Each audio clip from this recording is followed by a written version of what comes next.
I'd like them to come clean. I'd like them to admit that they protected a predator and they were aware of it.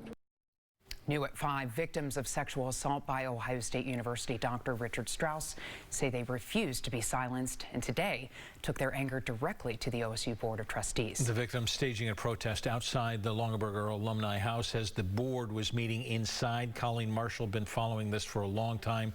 She was there again this afternoon. Colleen? Yeah, and Brad, 3 of the victims were allowed to give brief statements directly to the Board of Trustees, and for the first time, President Johnson publicly addressed the Strauss scandal, though very briefly. There was a small gathering outside with victims displaying a sign that condemns the board and state lawmakers for failing to act. And then emotional pleas were made to the board to follow through with earlier promises that they would do the right thing.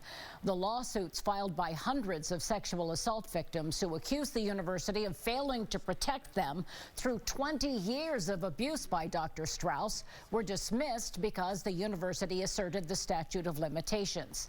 The federal judge said, though, in his order that there is no doubt Strauss assaulted hundreds of men and that university leaders were aware of it, something victims want the board to acknowledge, as Dr. Johnson did briefly.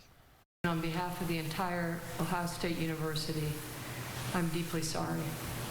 What Richard Strauss did is unconscionable, and the university's failure to act at the time, unacceptable.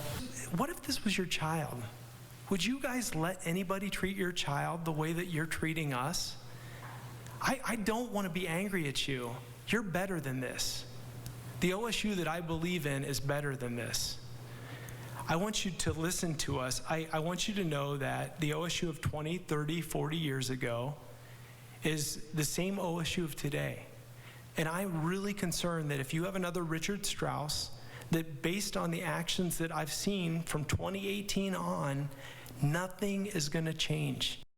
The board would not comment to the victims or answer any of their questions or speak to the media, we are told, at the advice of their counsel. But the Strauss victims say they will not retreat, and they are appealing the dismissal of their legal claims. Audrey? Colleen, thank you so much.